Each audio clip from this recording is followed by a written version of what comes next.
in and in your journey, in your career journey so far, has your leadership skills been tried and tested? And if so, please explain to this panel how such an experience has occurred throughout you in some time in your journey, in your career journey, especially in instances where you've had high pressure work, because you know during the electoral period the IEBC commissioners and the chairperson usually find themselves in a very high intense politically, political environment that has different actors, and some of which you have seen in the previous elections, 2022, 2017, 2013, how it has been, including 2007 when we had the post-election violence. How has, in your journey, in your career journey, how have you been affected, and how has your leadership been tested? Please explain to this panel. Thank you very much, Wakili. From the period in which I became the clerk of Nairobi County Assembly, everybody knows that Nairobi County Assembly is one of the most high pressure and heated legislatures in the country. And for you to be the clerk of the county assembly, you have to develop certain attributes which will assist you to navigate the politics of the day. And navigating political challenges was part of my day-to-day processes. So by the time I left the assembly, I'd already built the ability to navigate through high pressure processes, and had to build in myself certain values. One was an element of fidelity to the law, that as long as you stand by the law, you'll never find yourself in problems. The other one was I had to develop personal attributes. One of it was on conflict management and consensus builder. When you sit between members of the county assembly, you are the neutral person. You've got no interest. You're not aligned to any of the political formation, and for that reason, you have to gain the confidence of the politician so that they can trust your advice.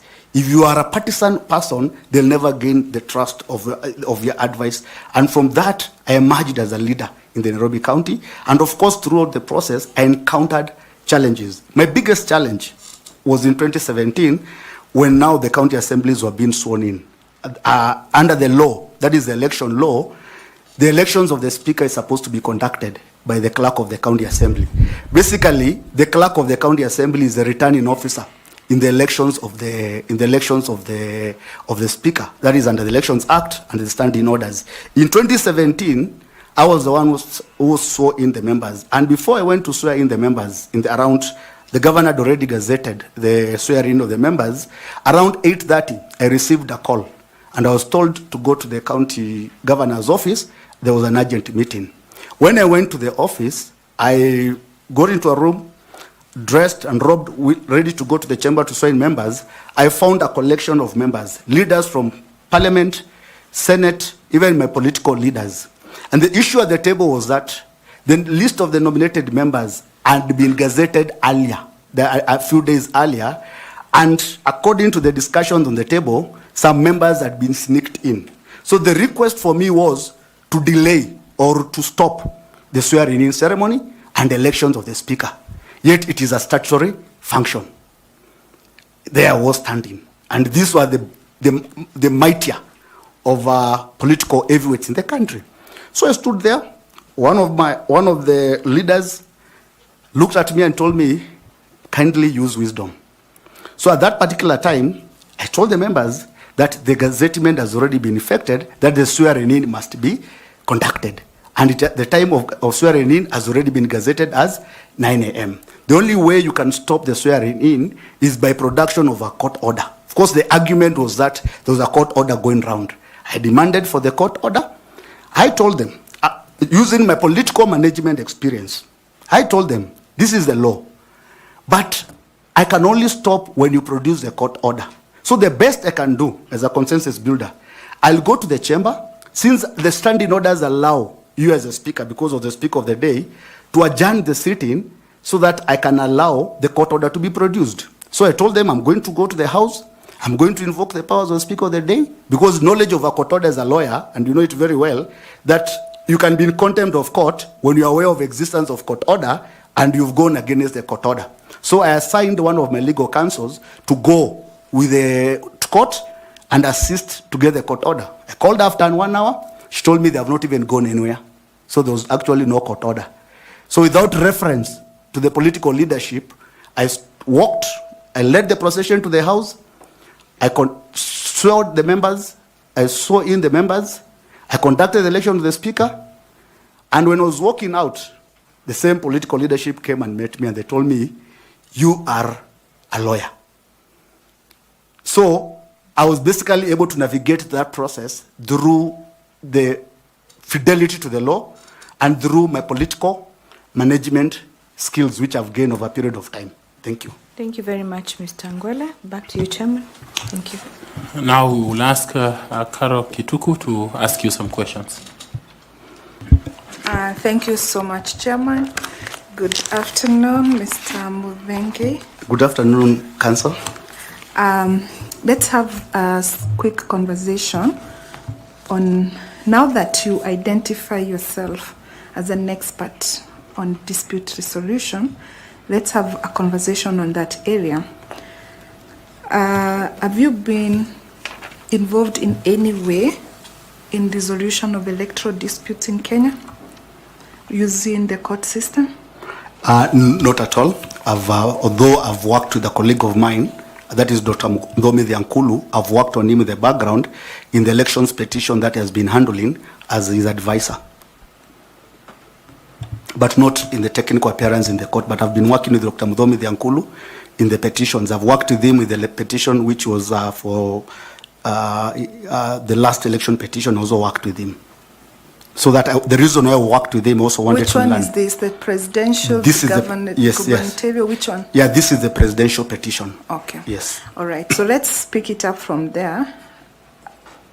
So what is your understanding of the mandate of the IBC in regard to dispute resolution of the electoral matters? Thank you very much, our council. The mandate of IEBC with respect to resolution of dispute matters is anchored in the Constitution. Under Article 88(4), the IEBC is given the mandate to resolve electoral disputes. And also within the Constitution, the IEBC is supposed to resolve electoral disputes relating the pre-elections electoral disputes relating to nominations. That is disputes arising from or relating to nominations. That is the constitutional mandate of IEBC in terms of dispute resolution. And of course, within the Elections Act, now this process now is further enacted, and IEBC has developed, and I was part of the process which came up with those regulations. These are now the rules and procedure of dispute resolution of 2012, which, when I was a clerk of the delegated legislation, I assisted in the development. So IEBC is tasked with resolving disputes arising from and relating to nomination, but all the disputes post-elections, they go to the election petition courts. At what time do we say that the mandate of the IBC is over and the mandate of the court starts? What triggers that? The declaration of results. The minute the results are declared and a candidate is declared and is given the relevant certificate, then now the mandate of the election court kicks in. Okay. So let's go back again to the IBC. Does it have any other mandate for dispute resolution outside the nomination process within the electoral cycle? Yes. IBC also, there's an issue of code of conduct. Article 84 of the Constitution requires any candidate standing for elections to comply with the code of conduct. That is the political party and the candidates to comply with the code of conduct prescribed by the IBC. Therefore, IBC under the Elections Act, I think it's in the schedule, it has prescribed the code of conduct of candidates and political parties during the electoral period. That is after the the gazettement of the election period until the votes are declared. So the issues of code of conduct and this mandate arises from Article 86, that is Article 81, which requires that an election, free and fair elections, free from intimidation, threats, undue influence, and corruption. So, Council, what is the specific mandate then, therefore, of the IEBC? I understand what the law says, so I am just interested to have a conversation on how and does the IEBC get involved in dispute resolution outside the nomination processes. This is, you understand the electoral cycle. Yeah. So within the electoral cycle, from pre, during, and post. So let's go to pre. Right? Pre-nomination. Does IEBC have any mandate there?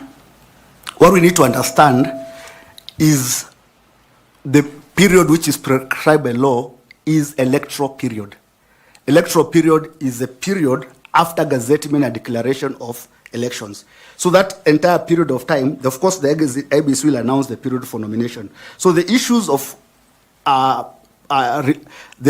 primaries, the issues of issues relating to primaries, of course, are preserved of the IEBC, but they have been transferred to the political parties dispute tribunal. Then now leaves the IEBC to deal with the issues of nomination per se. That is where a person is challenged. But back to your question, the issue of code of conduct requires the IEBC to have a committee at the national level which is supposed to deal with the issue of enforcement of code of conduct. So I was particularly getting interested in hearing your views on how the IEBC resolves any dispute that are raised outside the political arena by the politicians. Can a voter have a dispute that can be raised by the IEBC to the IEBC? Let's say, for example, issues on voter registration, omissions, incorrect information. How does IEBC resolve such disputes when they come to its attention? Those ones are now, I cannot refer to them as dispute resolutions contemplated by the Constitution, but these are administrative issues. If it's a question of voter registration, because if the question of relating to the voter registration, then this is an administration complaint. But the kind of disputes I'm referring to are quasi-legal disputes. Okay, let's move on to the issue of the IEBC now and its mandate in the electoral petitions, in the election petitions now. So many a times, and when actually it's not many a times, it is the law that wherever there's an election petition, in whichever form, MCA, gubernatorial, MP, member of parliament, president, the IEBC is always named as a respondent in those petitions.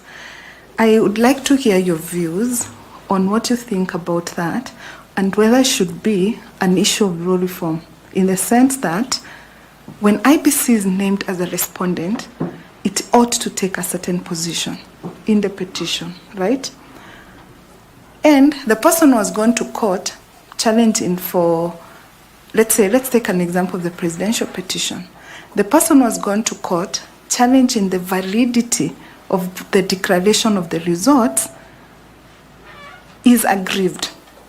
And IEBC, being the body that was the referee, comes to court and takes a position to defend the person it declared as the winner. So I am just interested philosophically in understanding whether or not that should be the correct legal position, in the sense that it was a referee of the contest of these two people, the person who was declared the winner and the person who is now challenging that validity of that declaration. Should IEBC not take a neutral position, in your view? Yeah, what do you think? Thank you very much, Wakili. And as part of my review of what, if I'm given the opportunity to become the chairman of IEBC, in the course of preparation for this interview and also familiarizing myself with the elections laws and everything, I've identified areas of law reform. And that is one of the provisions which I had concerned with, because in my legal practice as an advocate, it is the party who chooses the parties. It is not the law which chooses the parties, because some of these petitions are disputes between a candidate and a candidate. So then, why would you then bring in the IBC in a dispute whereby, unless it's only the candidate who has got a specific complaint against the IBC in terms of how it conducted the elections, how it breached the law, then you should make the IBC as a respondent. But an automatic enjoining of IBC by law in all electoral petitions, whether they're for MCAs or anybody, when the IBC has got no stake, has got no claim in that petition, I don't think it is a proper, it's proper, and the same ought to be relooked at, because it has an issue of costs. The biggest, one of the largest, that is the highest expenditure in legal services for IBC post-elections is payment of lawyers of their legal fees. And you know very well, as a lawyer in your practice, if you are brought in court, you're entitled to your fees. So that one also has an impact in terms of the IBC budgets. So that is an area which needs to be looked at when you're effecting, if I'm granted the opportunity to be the chairperson of IBC, using my legislative experience, legislative drafting experience, that is one of the issues I'll assist the commission to address. All right, I hear you. So I am more keen on the neutrality of the IBC, because we cannot ignore the fact that IBC ought to be a part in the proceedings. But my concern is, what role does it ought to play? Because does it disadvantage the person who is in court to challenge, and gives an advantage to the person whose validity is being questioned, in the sense that IBC has taken a position that whatever it did, it's defending that, and the court is, it's that we, in Kenya, the processes we use is adversarial, right? So the court is not doing an inquisitory, it's adversarial. So that is my thinking, that, and I agree with you to a certain extent that there should be reform issues. Now to the last question. We have this animal called party hopping in Kenya, where a candidate is lost at, or rather the candidate loses a nomination and moves to a different party. Or during the lifetime of the term they're serving, they change parties or are seen to promote ideological ideas of another party. What do you think the IBC should come in and help in such instances? What is the mandate, or what is the role of the IBC in that regard? I understand that your question has got two components. One is pre-election period, and the other one is during the electoral period, isn't it? Of course, the one during pre-election period is an issue of concern to political parties. It's one of the issues which was raised in ADCO in its own recommendation, whereby the political parties want an element of political discipline when people are already elected in a political party. You need to remain in that political party. The minute you espouse the policies or you make public declaration, or you change parties in between, then you've lost the sponsorship of the party which sponsored you. In other jurisdictions, you lose your position, you lose your seat. Although here it's written in law, but it's not implemented. So NADCO, in one of the recommendations, they have recommended, they even want to constitutionalize that issue. In the report, if you look at it, that issue wants to be elevated at the constitutional amendment level, so that there's a constitutional prescription against party hopping once you have been elected. But during the electoral period, before the nomination, the nomination is over, the issue which arises most of them is the issues of becoming an independent or running to another party.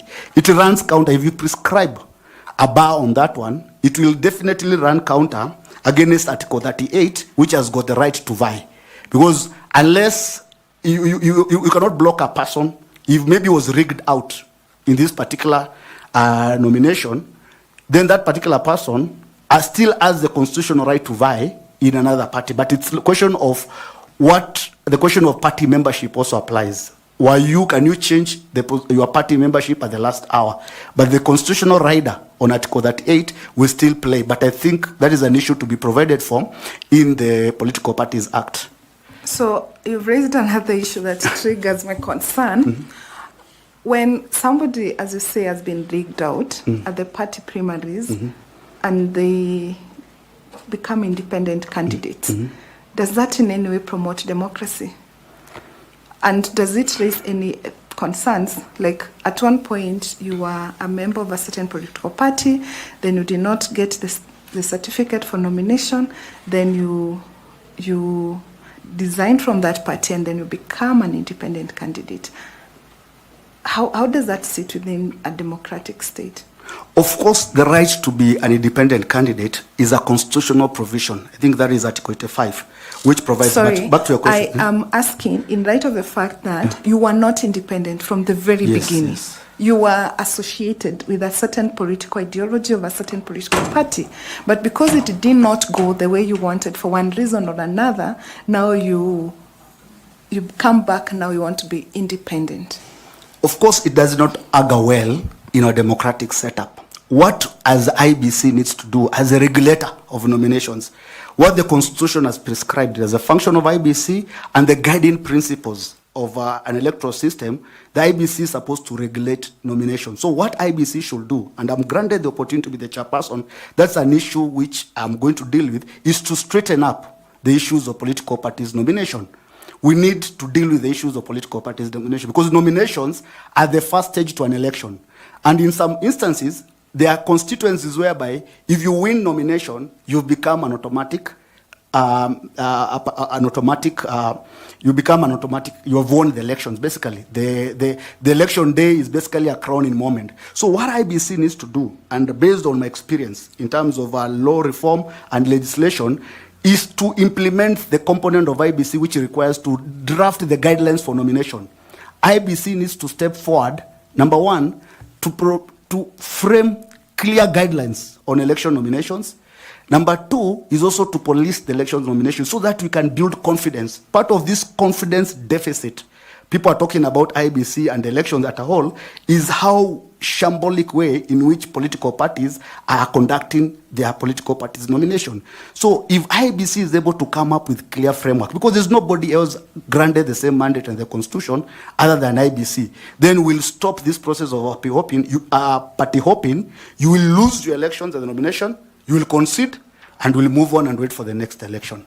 But as long as the political parties, there are no clear guidelines, the conduct of elections, nominations is still in doubt, then we'll always experience that challenge, which is not good for democracy. All right. Thank you very much, Mr. Muvenge. All the best. And thank you, Chairman. Thank you, Caro. After a glass of water, we will ask Dr. Koki Muli to engage you briefly. Good afternoon again.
with an electoral process and disillusionment in the electoral system.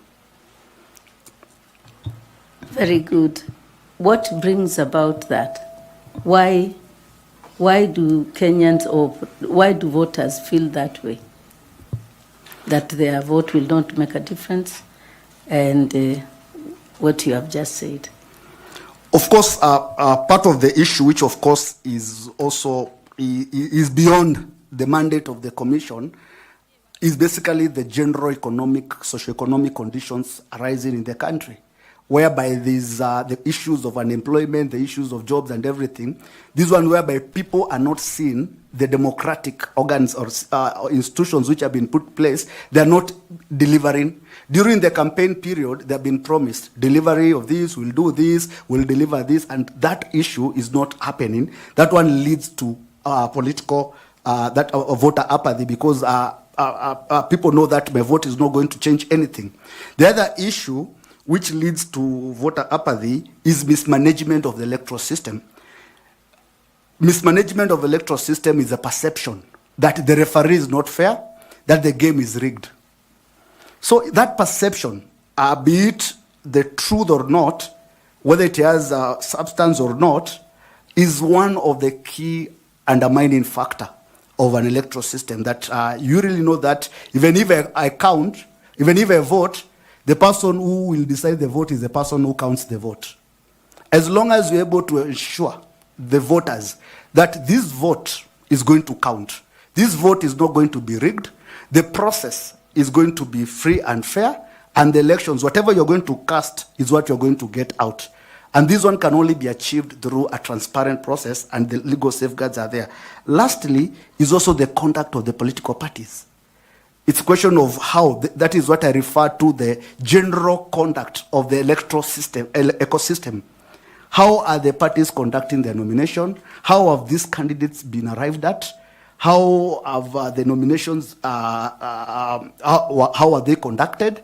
So that one also leads to voter apathy, because the issues of voter suppression through violence and this, through violence or whatever means will also lead to voter apathy, because in the electoral nomination system, if the same nomination systems as nominations processes are marred with irregularities, then this particular person who participated or did not participate in the nomination process, then they'll not find value to go and cast the vote. And that's why the architect of our laws placed the mandate to police the nomination process on the IEBC, because they knew that the two of them are interlinked.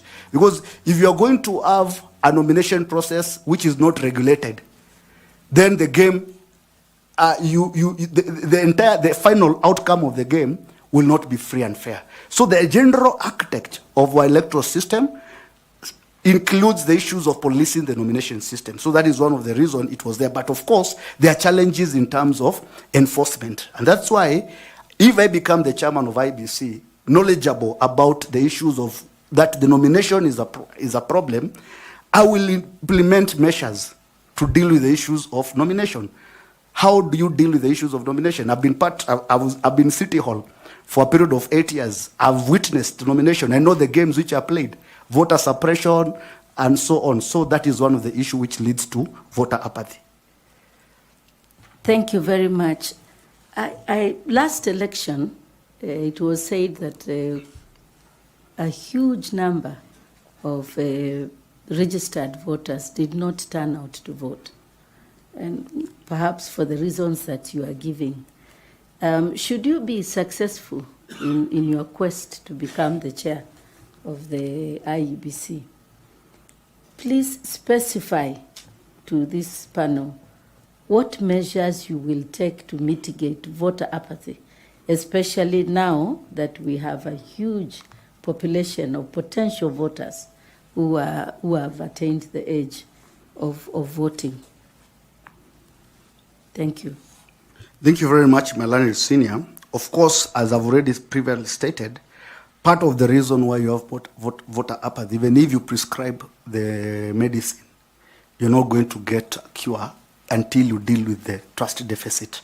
So as granted an opportunity to be the chairperson of the IEBC, the first and most important duty I'll do is to lead the commission to regain its trust in the electoral system. And that one I'll undertake through a national dialogue with every stakeholders. The bulk of the voter apathy is with the youth. So we'll have to institute a national dialogue discussion or a conversation. Why are you indifferent? Why are you not participating in elections? It's very important to be honest. You meet the different group of individuals through a stakeholder engagement. You have a meeting with the youth. I can label the National Dialogue Conference as the IEBC we want. So that as an IEBC is able to get feedback on so that they can deal with this particular issue about the electoral, how the referee has been the reason or the cause of voter apathy. The other issue I'll address is the issue of voter registration. Of course, if you look at the data, maybe it's just because here we don't go deeper like the way the Americans do, whereby they do post-poll opinion polls and they're able to dictate or discern patterns in voting patterns, you will find out that part of the reason we have low voter turnout is a question of voter registration.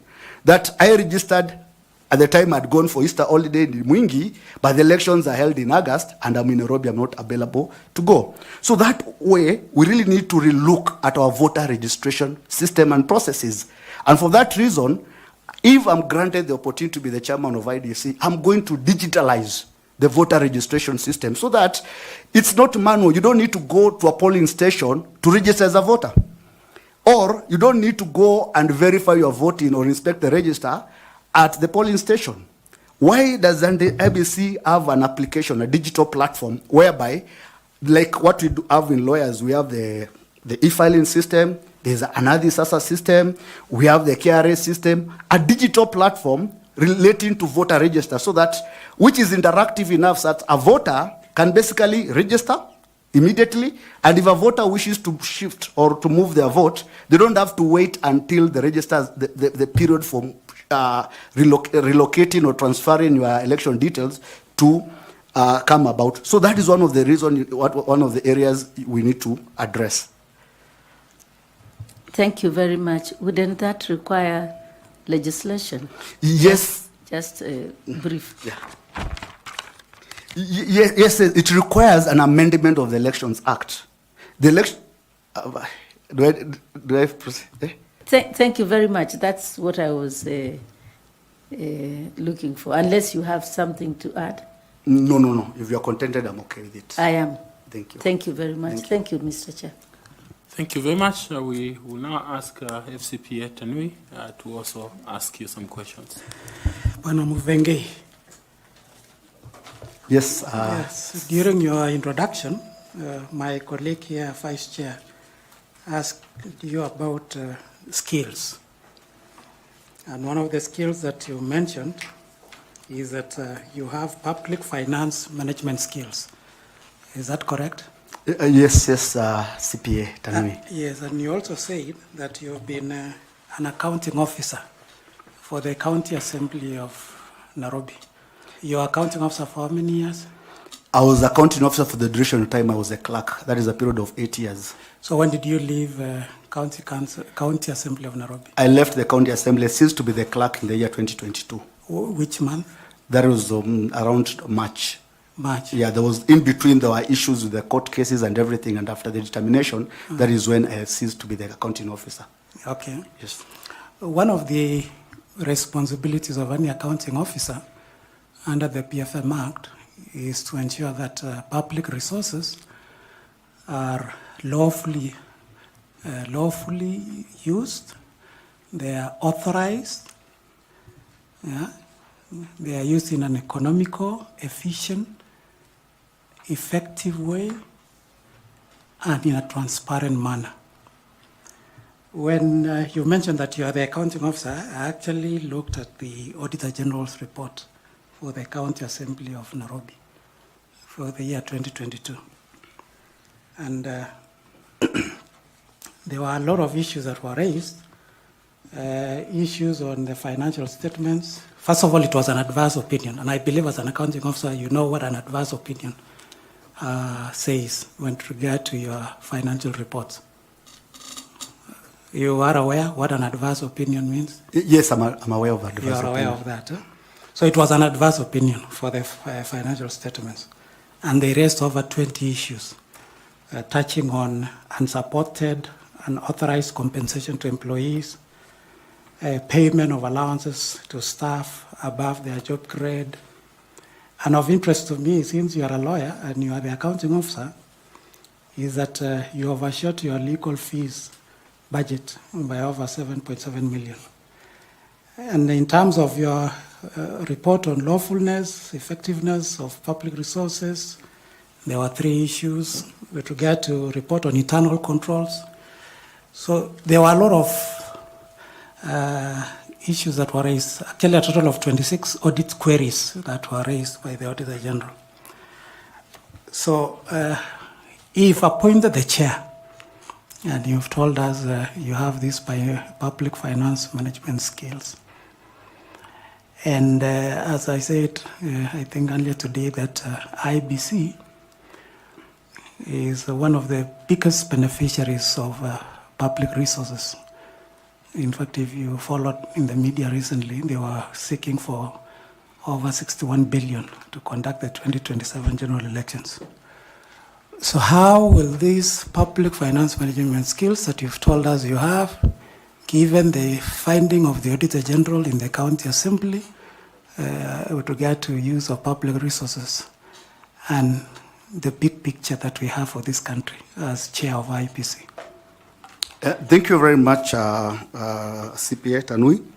As I mentioned to you, that there were court issues. From the period between 2019 to 2022, I was not the functional clerk. There were court orders which had decided that I step aside from the official discharge of the duties. They were made by the employment court, and therefore, even if on record was still the clerk and everything, if you look at those accounts audited report, you will see the person who has signed the financial statement. If you can peruse, you'll realize that I'm not the one who signed the financial statement. You know very well that it's accounting officer who is supposed to sign the financial statement. So those are not accounting statements of the period in which I was functionally the accounting officer. That is from period of 2019 to 2022, there were acting clerks. There were a series of acting clerks. The court had already ruled due to the issues which were in the assembly, then I step aside. But the period between 2013 to 2019 had clean auditor reports, had clean opinion from the Auditor General. You can look at them. They're available in the public domain. These issues arose during that period of time with the officers who took up the institution. So in terms of running a clean, an efficient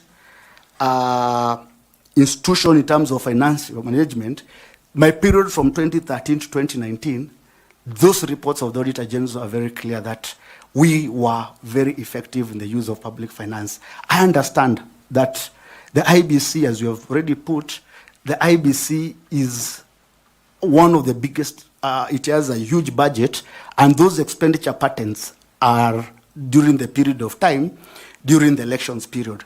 Therefore, the IEBC Commission, pursuant to its constitutional mandate to provide, to formulate policies and formulate strategies, even though it is not the commission which is the accounting officer. The commissioners are not the accounting officer.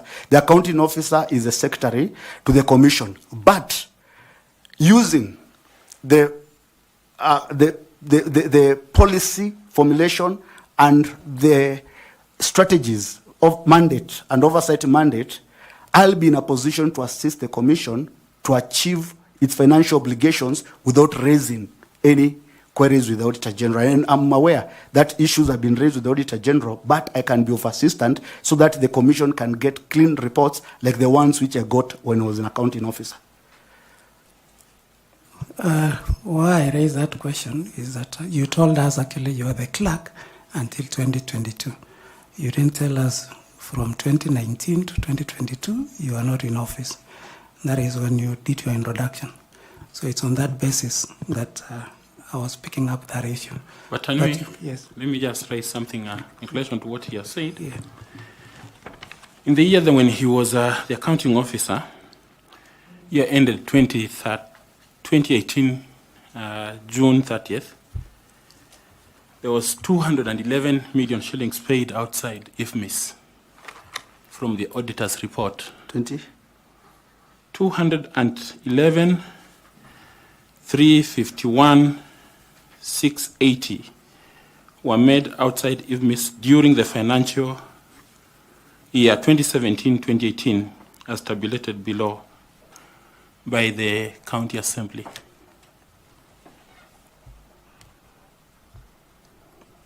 Yes. Yeah, so there are audit queries on your accounts for the year that you are the accounting officer, even though you have mentioned that there was none.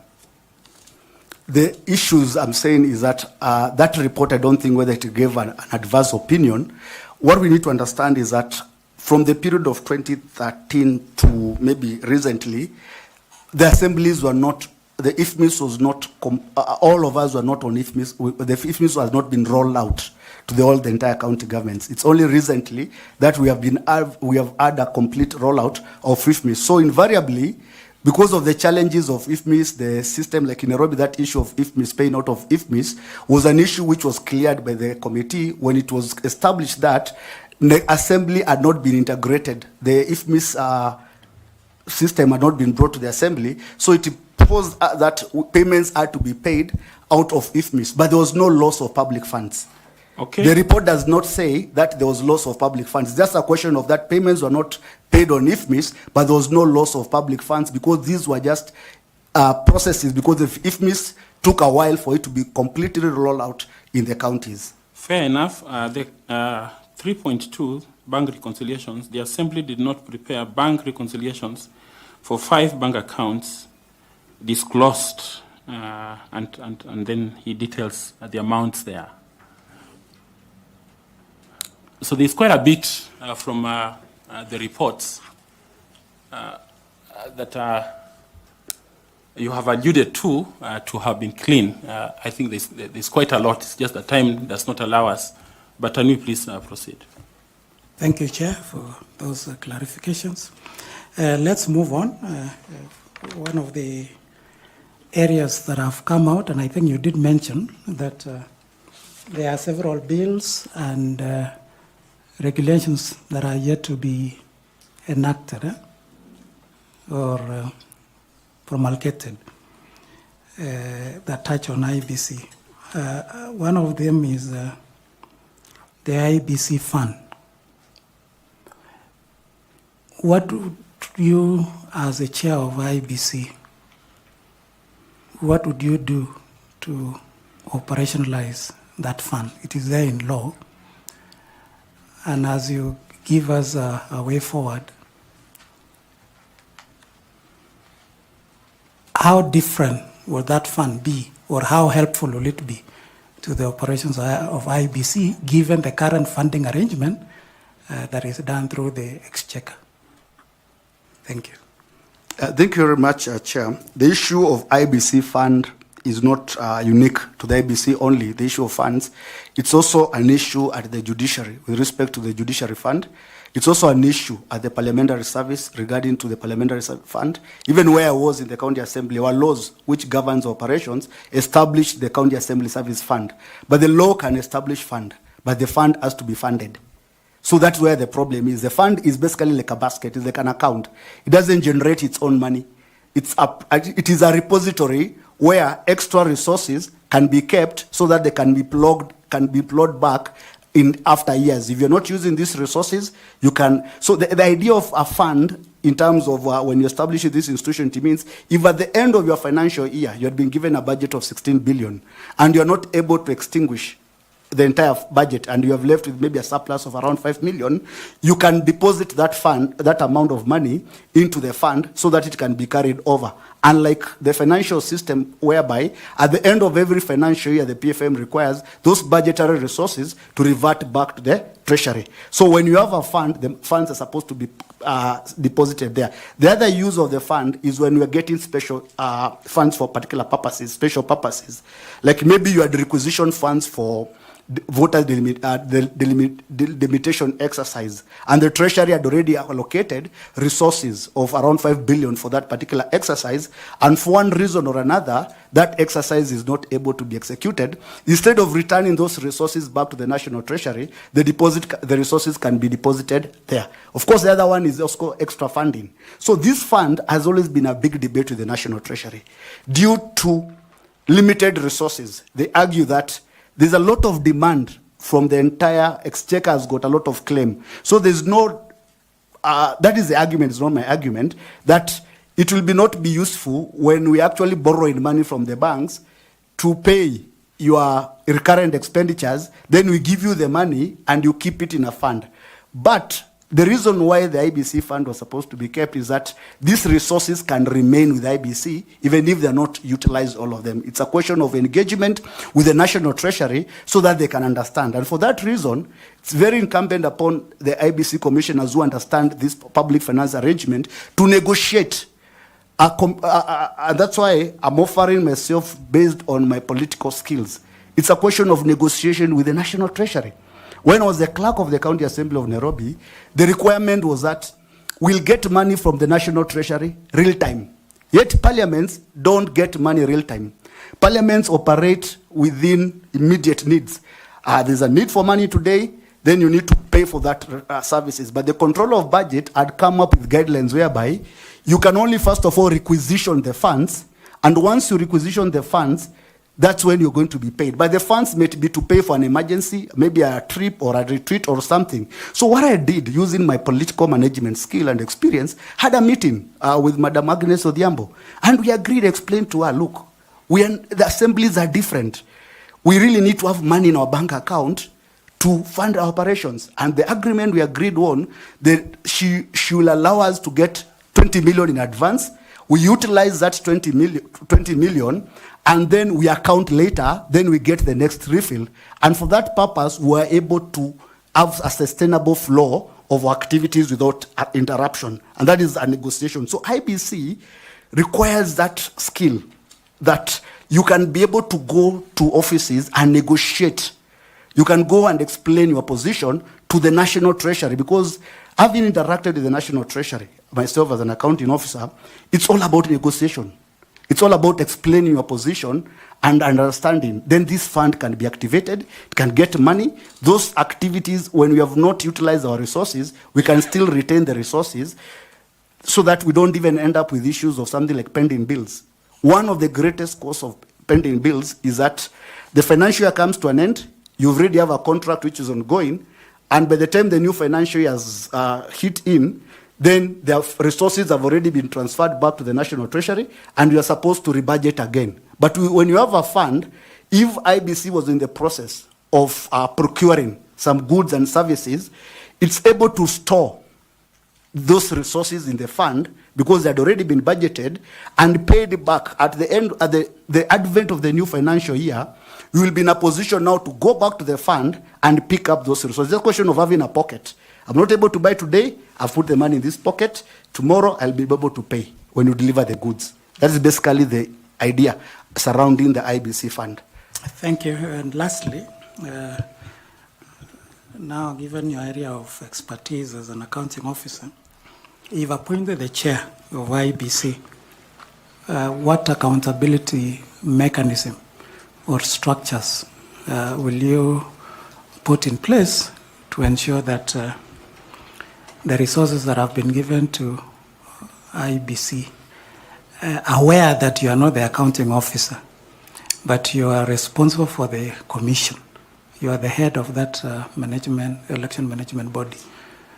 So what structures as the chair and chair of commissioners will you put in place for accountability and transparency in the use of public resources?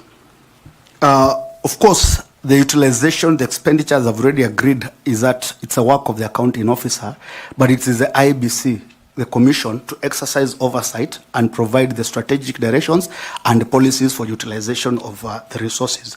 So I'll implement two mechanisms. First is a question of procurement planning, financial planning and procurement planning. one of the areas whereby you have challenges in terms of effective utilization of the resources is lack of proper procurement planning. Of course, it is the work of the for the accounting officer to procure goods and services, but it is the work of the commission to approve the procurement plan.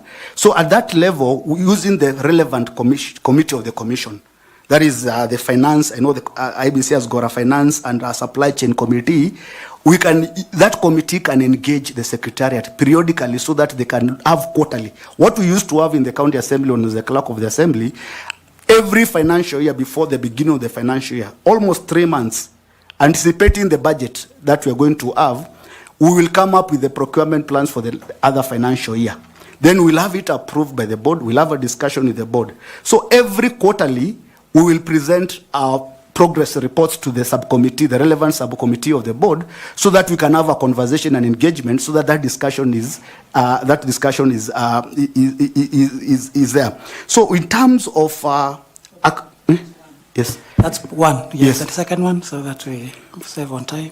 One Say of- two strategies. One is the procurement plan. The other one is The other one is establishment of these committees so that they have clear mandates. If you look at the IBC, the commission committees do not have an establishment. They are not clear in terms of their mandate, and that is one of the recommendation which was made in the Kregler's report. If you look at the Kregler's report, he actually pointed out that these committees of IBC, they have got no foundation in legislation.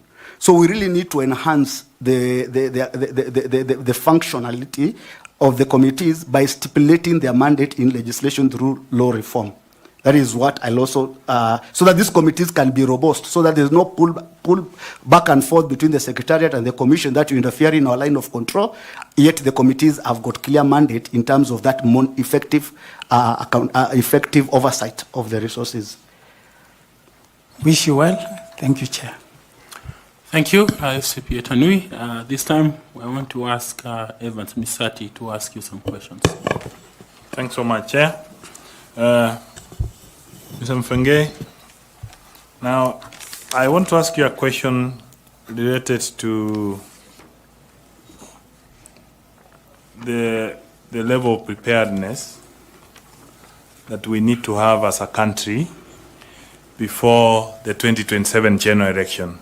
If you are given an opportunity and you are the chair, assume you are the chair of IEBC today, or rather when you are given that opportunity, what would be your priority areas in preparation for the 2027 general election? Just to mention a few. Thank you very much, Member Misati, Mr. Misati. We are all aware that by the time this process of constituting the commission is in place, we'll only have hardly 2 years to the election. And if you look at the what we refer to as the electoral cycle, we are now in the second electoral cycle, which is pre-election cycle, which comprises of activities where this is when there's trainings, planning, information, and voter registration exercise. So the commission, when it takes office, and if I'm lucky and privileged to be appointed as a commissioner, the first priority area of engagement will be law reforms. You cannot conduct, they recommend law reform. Law reform means we really need to work on our laws. That is the IBC, as I mentioned, currently has got 4 pieces of legislations which are critical for smooth functions of the election. The other, IBC also has got almost around 8 regulations which also requires to be taken to Parliament and approved by Parliament before they are gazetted. So that will be my immediate priority, to use my legislative expertise and my political management experience to assist the commission to navigate and to ensure these regulations are in place before the elections are run. Because we have a culture, and the Supreme Court has actually, and other courts have said, there's a culture that these elections laws are passed 3 months or 6 months or to the elections. So if I become the chairperson of IBC, I'll ensure that the elections laws are passed. I'll assist the commission to ensure that the election laws are passed early. The other issue I'll deal with is the issue of voter registration. We really need to deal with that issue of voter registration we'll have to look at the direction in which the issue of boundary delimitation. That is sorted. If you can kindly mention them. Oh, I mentioned them. So You don't want, just mention you don't want them, no explanation. explanations. So, okay, if it's a question of mentioning, I deal with the issue of electoral planning and operations, sorting out the issues of the logistics of IBC. I'll have to organize a logistical program which runs from 2 years to the election time, so that some activities of the elections which are non-essential can be brought forward and can be handled within the pre-election period. And basically, that is my answer. Thanks so much. Now, it's in public domain that in the past, the political influence or attempt to influence the IPC through a commissioner is a risk. So what do you think you can do as a chair if you are faced with such an influence? And how will you mitigate that as a commission? You know what happened in Pomas?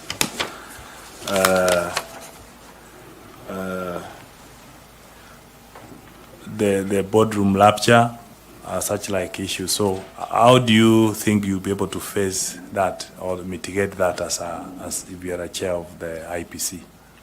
Thank you very much, Mr. Misati. Of course, it's very important that if I become the chairperson of the commission, to make my members understand. Of course, the law provides that before you assume a state office, you must swear an oath of office. That is the most important thing.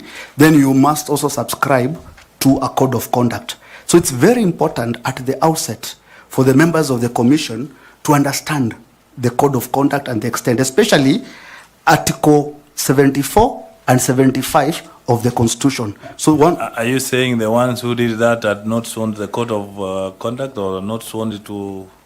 They are done the same. So what is it that you can do different, please, so that we are able to move?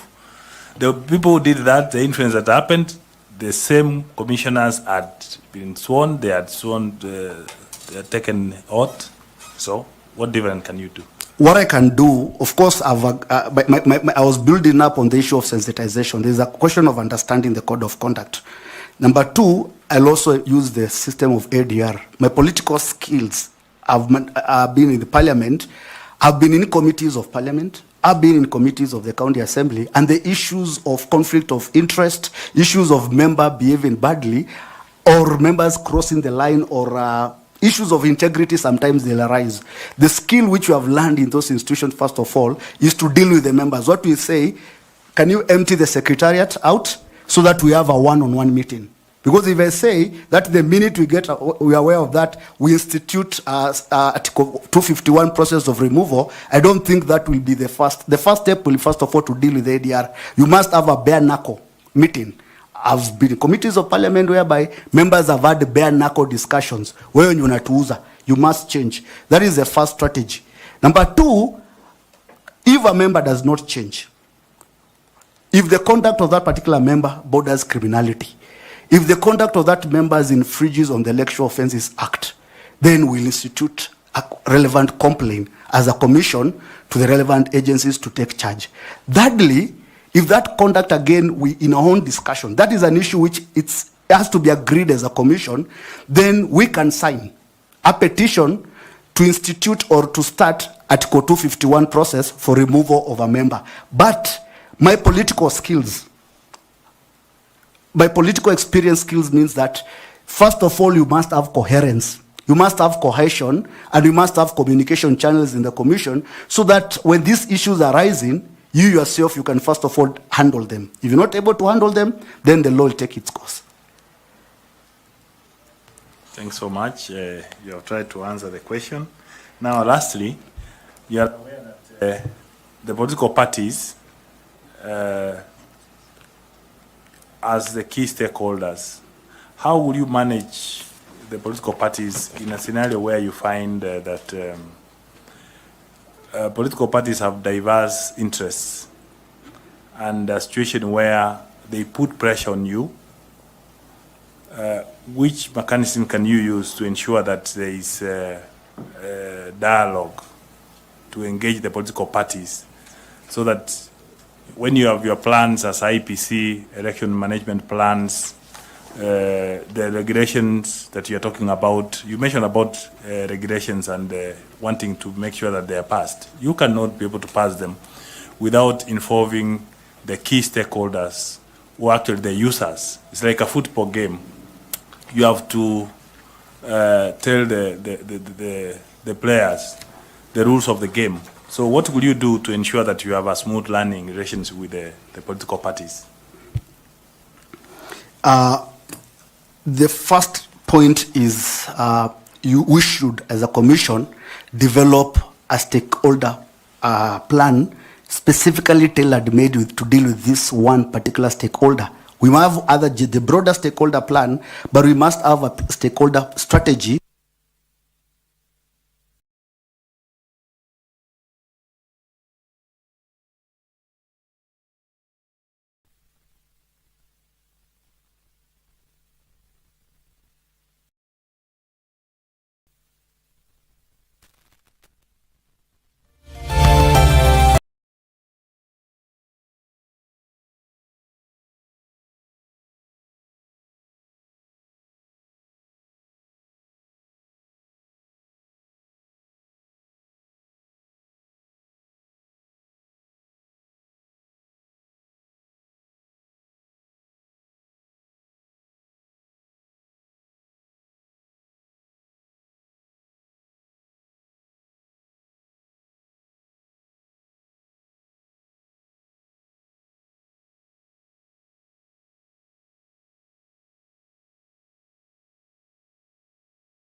using your political skills, that the governor there was at one point both minority and majority leader in the Nairobi County Assembly.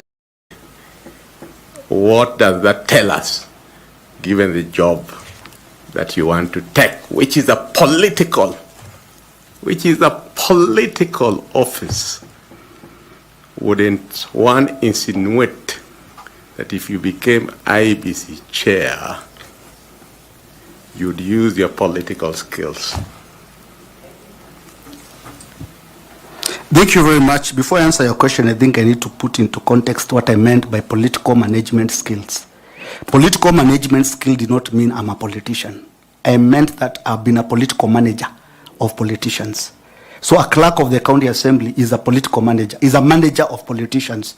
So being a manager of politicians, in the course of your process, you become a political manager. You acquire political management skills. The law governing the officers of parliament, both at the Parliamentary Service Commission and the County Assembly Service, requires that the officers of these institutions must be nonpartisan.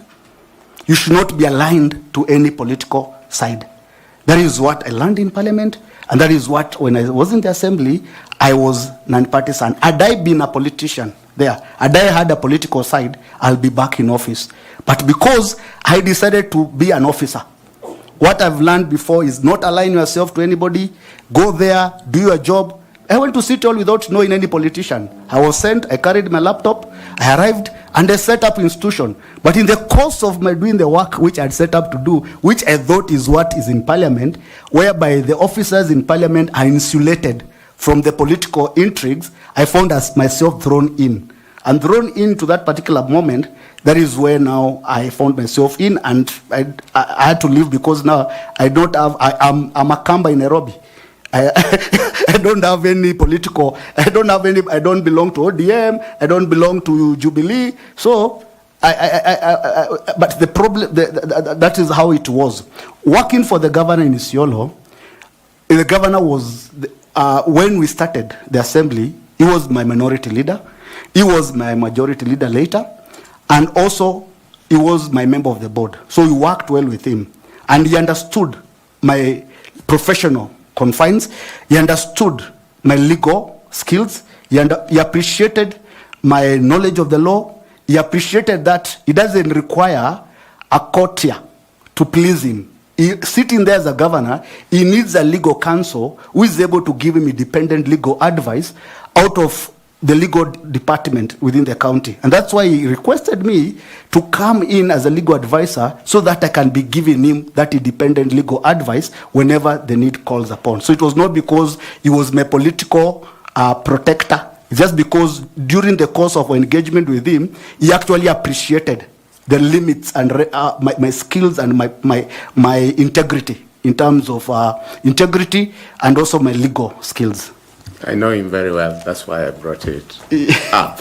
Now, Jacob Ngwele, after being acquitted, he says that these political intrigues and public office, I'm done with it. I want to go and open my law firm and do what I professionally was trained for. Those are your words. Yeah? I did not leave because I was acquitted. I came back to office, and then a new political regime. Yes. No, okay. It was during the new political regime that after they failed to get me out with the criminal case, they went ahead and instituted another process. And in between, I realized that. Yeah. You decided, let me go and open my law firm and proceed.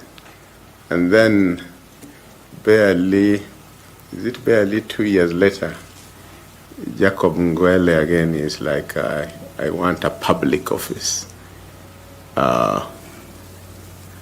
Where does Jacob Ngwele draw the line?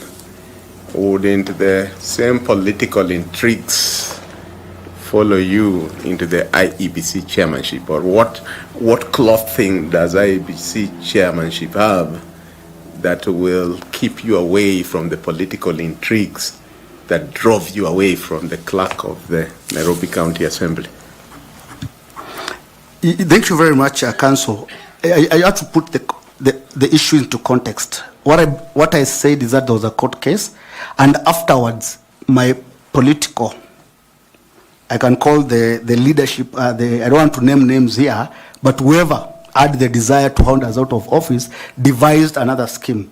And that scheme was basically to question how my transition from parliament to the county assembly, how it happened. And that the issue, of course, was created there, that I was not properly there. So many issues arose. And basically, my natural inclination was to go back to parliament because I'd come on secondment. But I realized at that particular point that instead of going back to parliament, having grown through the profession, having attained certain skill sets, having attained certain experience, it was good for me. It will be demoralizing for me to go back at a junior position. It's better now to grow further and pick up the next challenge, which it's the destiny of us lawyers. So I will not be a quitter.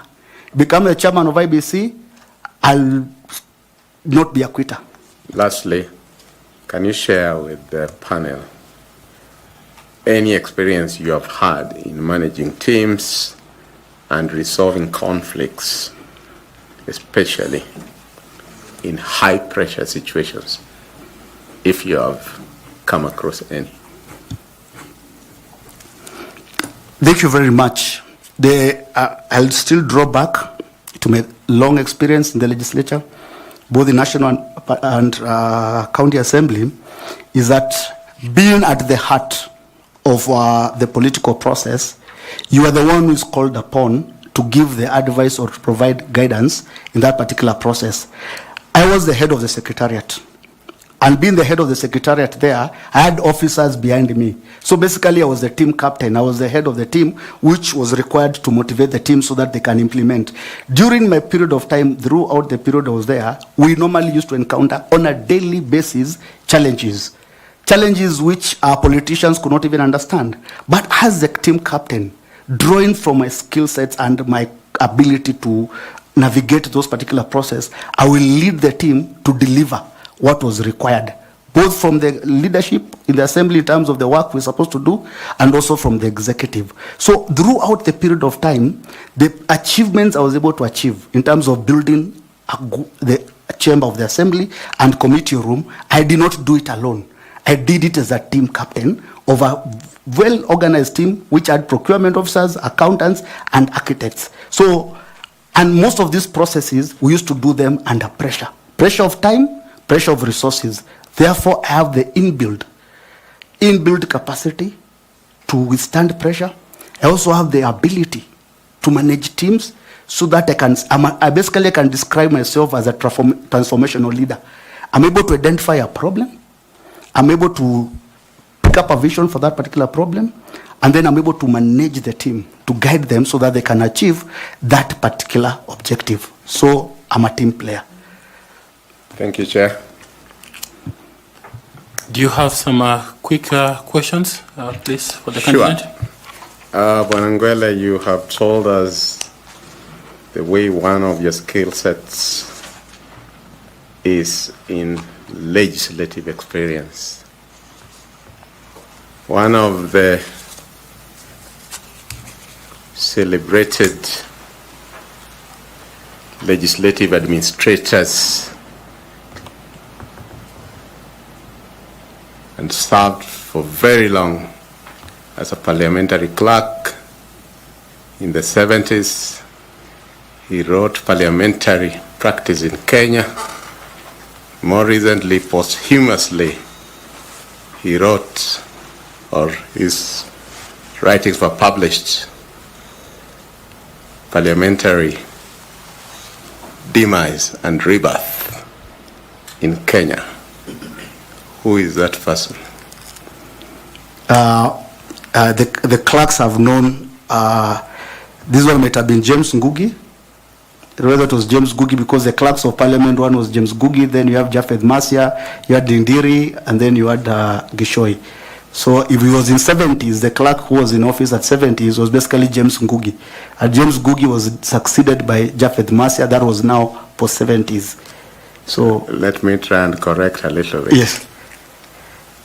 Do you know of a parliamentary staffer Who wrote those two books? Yeah, if it's a parliamentary staffer, then it's definitely my colleague, my former colleague, Kirui. Okay, let me ask. I don't know whether I've answered you. Have I got it right? That one will be for the panel to decide whether you got it right or not. But I like the way you have walked through the previous clerks. That's why I was revising the question. You served in the city of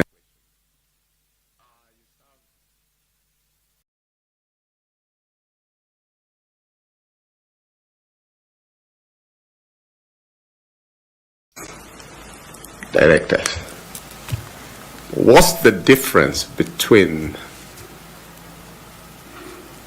Nairobi City as a county and Kisumu City as a county? Thank you very much. Kisumu City as a county is with respect to the municipality of Kisumu, that is a city, under the Urban Areas and Urban Areas Act, whereby you can recognize certain cities which have grown in terms of population and development into cities, but that does not change their nature, that is their county. However, Nairobi County is a county and also a city. All of them are merged together. So you'll never go and create the city of Kariobangi or the city of Buruburu. There'll always be one city in Nairobi. But if Kisumu was privileged enough, they can have two cities if they're able to grow those urban areas to the levels envisaged under the Urban Areas and Cities Act to be cities. They'll gain recognition, so you'll have one county with two cities. But Nairobi is a city and a county. Thank you, Chair. Thank you, Mr. Uvenge. We have enjoyed this discussion with you. Very robust responses and answers, and we are grateful that you came. We would like to ask you if you have any question for us or any comment you'd like to make, kindly. Thank you very much, members of the panel. I'm very grateful. I've gone for interviews before. This is one of the most engaging interviews because the traditional format of interviews I'm used to is who is this, what is parliamentary practice, what is the section line of the law and everything. And this one is one of the best interviews I've ever attended in terms of able to draw out the particular, the qualities of that particular candidate. Thank you very much for the exercise you're undertaking. I wish you the best, and I wish you the best so that you can deliver for the country the best commission to deliver the will of Kenyans. Thank you very much. Thank you. Wishing you all the best in your endeavors. Feel free to pick the water with you and the notebook. You find your documents as you walk out. Thank you very much, and blessings to you. Thank you very much, and Chairman and members of the panel. Asante.